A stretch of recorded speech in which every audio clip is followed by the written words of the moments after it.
I've been able to generate close to $3 million from paid ads, and today I'm going to walk you through the exact step-by-step process that I have used not only to generate $3 million from ads, but also back-to-back consistent 250K months for my client, as you can see here. So most of you have no actual process when it comes to actually creating ads, and that's why you're always left wondering why they actually never convert. And you may have 1 or 2 good months, but you're not able to generate consistent income from month to month.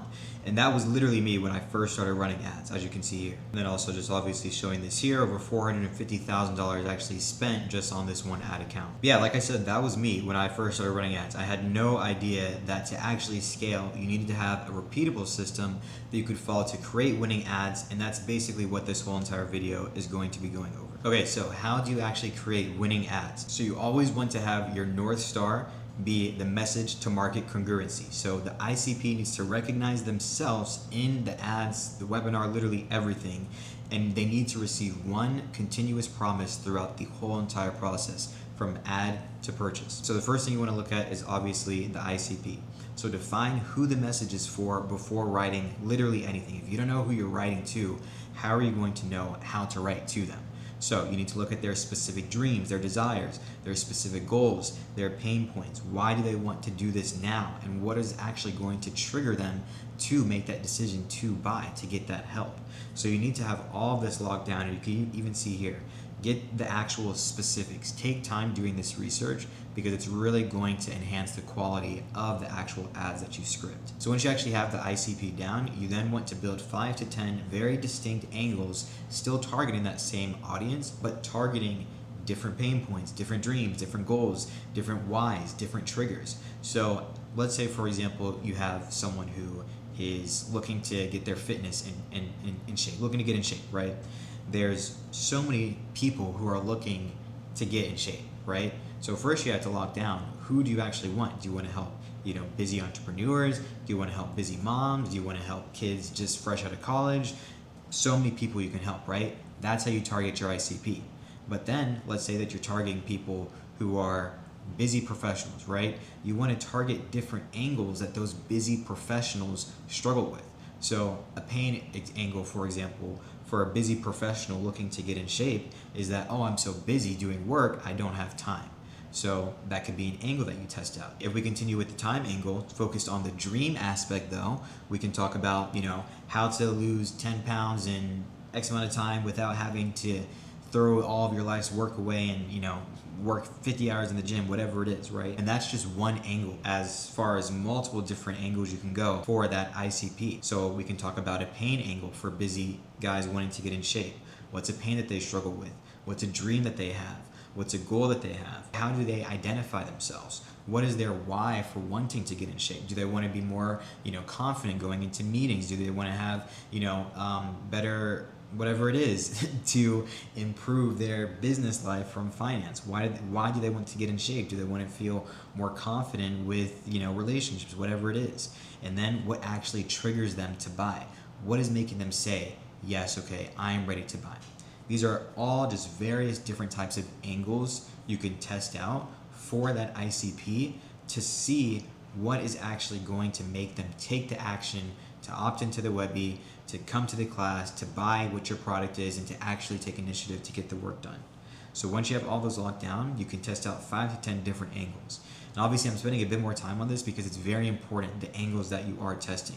Again, you first want to always make sure it's congruent to that audience, but you want to test different messages that might affect them. If you can confidently, test this and they say, yes, that's exactly me, and they are a real person ready to invest, that's how you know that that's a winning angle that you can then, continue to double down on, create more of, everything like that. Now, as far as the creative testing, so you want to create at least 30 new ads. So you want to use creative variation to find which message is winning for this audience right now. And this is why you always want to be testing new ads, because something that might work in January, for example, new year, new me, that new year, new me angle is not going to work in the summer, right? So that's why you always need to be testing new angles to see what is currently making your audience buy at this very moment. So you want to test 5 to 10 different angles, distribute them across pain, dream, goals, whys, triggers, all of that. You want to test multiple different hooks, see what brings them in, and you want to test multiple executions. So multiple CTAs, whatever it is, test what leads them to click. You want to make sure, obviously, that you label every ad. This is very simple, but even at the beginning, it's some things that you don't think about, and it's going to save you a lot of time later. Just find like a Claude skill and have it label all of the ads for you. So every creative maps to one hypothesis. So you're able to mark back or look back 3, 6, a year later and still very easily, quickly see, okay, what exactly that ad was, what that angle was, what it did, and so you don't have to spend extra time trying to look back on past data. And then you also want to avoid false winners. So just because something is getting like a low cost per lead, for example, you have, let's say, maybe a $3 or $4 cost per lead, that doesn't necessarily mean that those are going to be quality leads. So you want to make sure that you're not just looking at the front end numbers, but you're also looking at the back end numbers as well. Next is the congruent journey. You want to make sure that the entire funnel is aligned from ad all the way to buy. So as soon as they see the ad, it needs to target the right person. It needs to be the right message. That opt-in page, after they click on the ad, needs to target, again, the right person. It needs to have the right message.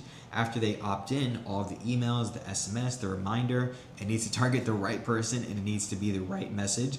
And on the webinar, what do you think? It needs to be the right person, and it needs to be the right message.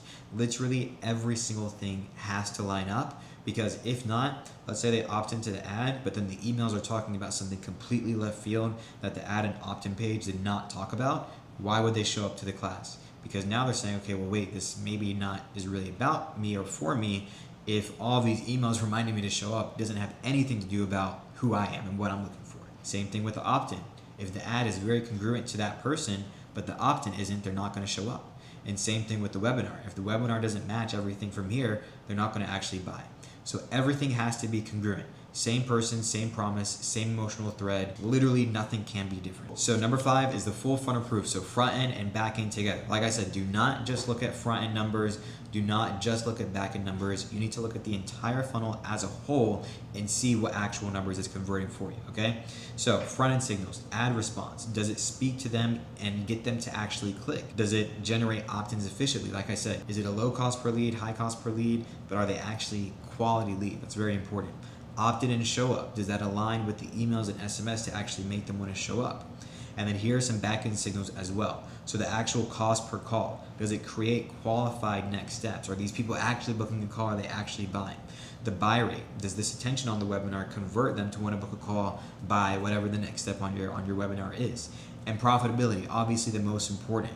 Is your overall revenue justifiable for how much it costs you to get these leads? So this is everything that you want to look at, not just one, not just the other. So a low cost per lead, for example, plus no buyers, that is not a winner. Just because it was cheap leads and you had a lot of people show up, if no one bought, it's not a winner. So find the drop off, whether it's the click, the opt-in, the show up, the call, the buy, wherever it is, find that drop off and make sure it's fixed so that people don't drop off. Now this is the last and final thing, the optimization loop. So just double down and keep exploring. So if it's profitable, perfect, yes. Prioritize that winning message. Create fresh ads of that message, still just testing different hooks, CTAs, backgrounds, all different things of that same angle. If it's not a winner, okay, what's broken with it? See which part of this basically fell off and then fix that. Like I said, locate the exact drop off, repair, restructure, or even retire the entire angle. If the angle didn't work at all, that's not the winner. That's fine. Now you know it doesn't work, you can try a new one. Overall, you're trying to figure out, is it making you money? Yes, perfect. No, fix it. Now, when you're running new ads, because like I said at the top, you always want to be creating new ads every single webinar that you're running. You want to have 80% of the ads being that same winning message, obviously because it's the winner. That's where you want most of your money to go because it's proven to win. But you also want to have 20% going to new angles, because who knows if there's another angle out there that might perform even better than the current angle right now. So you always want to be testing new angles, new styles, like I said, everything, to ensure that you're always keeping up with what is happening and what is working right now for this specific ICP that is making them buy my product. So that is essentially it. From this, like I said, we've been able to generate close to $3 million just from this process alone. It's a very simple system to use. But sometimes maybe you don't have the time, you don't want to take the time to learn how to do it, whatever it is. If this is something you want me to do for you, I partner with coaches, mentors, anyone in the info biz op space, and I can basically run your entire webinar, set up all the ads for you, and get you results like this. So if that's something you're interested in, you can book in a call below.